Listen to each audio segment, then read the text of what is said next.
بسم الله الرحمن الرحيم والتين والزيتون وطور سينين وهذا البلد الأمين لقد خلقنا الإنسان في أحسن تقويم ثم رددناه أسفل سافلين إلا الذين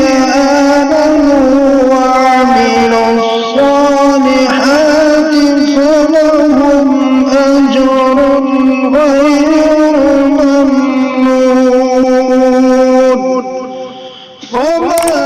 يكذبك بعد